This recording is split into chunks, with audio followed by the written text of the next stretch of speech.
This is a pretty ordinary looking computer. If I didn't know anything about computers, I wouldn't expect this thing to play any games, but it does. It is great for esports titles. It handles the OG Fortnite very well. It can even play Apex Legends and a handful of other games, even some AAA titles. It cost me $140 and offers some pretty decent price to performance. But with all that talking out of the way, let's quickly go over all the specs and then we will drop some bodies in game. Originally, I bought this as a fully functioning desktop computer for $100, but I took out the GTX 970 that came with it and valued it at 30 bucks. Now I'm left with this office looking computer with no GPU that cost me $70, but it does have everything else to make it fully functional. For the CPU, it's rocking an i7-6700, which sells for around $50 in 2023. And for that $50-ish, you are getting a quad core processor with hyperthreading with a boost clock speed of 4 gigahertz. Imagine if Intel made the jump to 6 cores earlier, this i7 would have been a whole other beast. Despite it being only a quad core, it offers decent performance, and since it is a quad core, it runs cool, especially with the 120mm AIO on top of it. This thing should be nice and chilly. And for the rest of the build, it has a MSI B150 motherboard. All the DIMM slots are filled. We are rocking 32 gigabytes of DDR4. It's a simple little XPG kit, and for storage, it has two 2.5-inch drives. Luckily, it has a 240 gigabyte SSD, and then the other drive is a hard drive. Now, the power supply in the build is completely overkill, but that's just what it came with. It's an 850 watt Corsair unit, and since we don't have to worry about upgrading that, I'm dropping in a GTX 1070, which will be quite the step up from the 970. And the crazy part, I only paid $70 for it. It's in pretty good condition too. The only issue is a little plastic piece broke off of the PCIe connector. When I bought this card locally, I thoroughly inspected it, but somehow I missed this. Luckily, nothing was wrong with the GPU and we didn't get scammed. While putting this build together was super easy, all I had to do was swap out the GPUs and also do a fresh install of Windows because it already had some stuff on it. Yo, so this is my first time turning on this PC and look at the little background picture. Let's reset it and then we will test this bad boy out. Before we test out the games though, I want to thank Super CDK for sponsoring this video. They are our provider for affordable and legit Windows 10 or even Windows 11 keys. If you need to activate your personal PC or one that's just for a flip, then visit Super CDK down below and find your desired Windows key. Once you add it to your cart, be sure to use the discount code SPLA to save some money on checkout. And once you get your key, you simply just copy and paste it into your activation settings, and that's it. You activated Windows. Thank you, Super CDK, for sponsoring this video. And now, let's see how this little PC handles the world of gaming. This PC honestly surprised me. It can play AAA titles like Cyberpunk.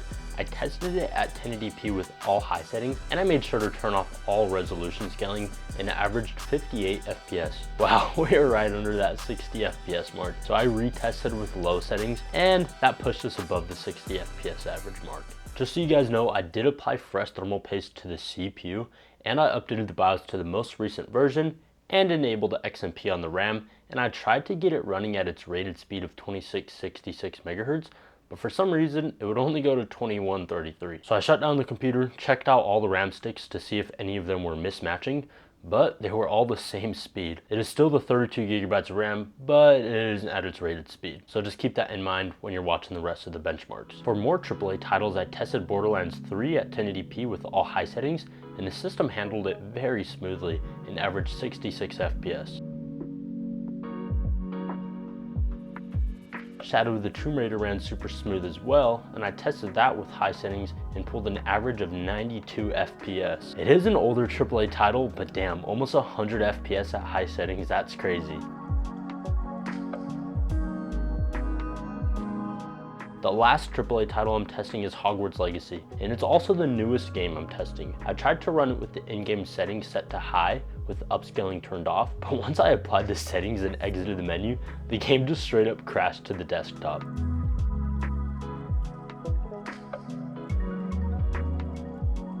So then I tried medium settings, and to say the least, the performance was way better than it crashing. We managed a 58 FPS average. Now for some good old esports titles. I launched open Fortnite and got to play it. I tested it at 1080p with performance mode enabled, and you know, since it's the OG Fortnite map, I had to break out the Sparkle Specialist. I think what they're doing with tying the whole storyline together with this map change is pretty crazy. What are your thoughts on the game right now?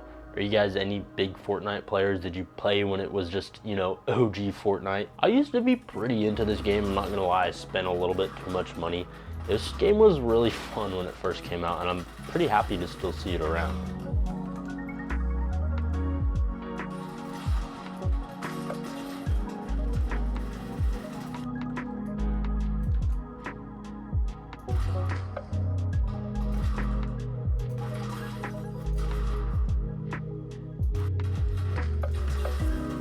In Apex Legends, I used what I like to call pro settings. I had everything either set to low or just off, except anti-aliasing was on, and I had the texture streaming budget set to 4 gigabytes of VRAM, and the texture filtering I had set to 4x. Basically just all low settings. We need that FPS, baby. And that's exactly what we got. The game was really smooth. It was probably one of the most stable frame time graphs out of all the games tested. With all low settings, we averaged 162 FPS. Although we did get a good FPS number, the game doesn't look the greatest, so I also tried basically all high settings. I just bumped everything up, and we averaged 110 FPS. So we lost a bit of performance, but it looks great. It's like if you were playing Minecraft with shaders on. In GTA 5, I tested with 1080p all high settings and had both FXAA and MSAA turned off. I loaded right in and started just being a menace. I don't know what it is, but my favorite thing to do in GTA is just cause problems. And this PC handled those problems very well. We were averaging 107 FPS until the cops opened fire on me. Guess they didn't want the smoke.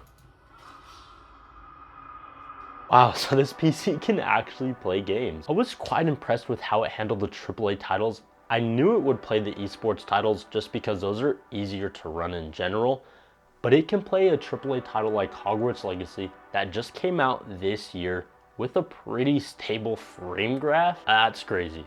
This PC gets a thumbs up from me. Were you impressed by this computer's performance? Leave your thoughts down below in the comments. So what's next for this PC? Well, I am going to case swap it and try to sell it for some profit, but that will be for my flipping PCs until I buy a house series. So make sure you subscribe to the channel so you don't miss out. Anyways, if you enjoyed the video, then smash that like button, share the video with 2.5 friends, and if you want to see a pretty crazy $500 computer build, then watch this video next. Peace.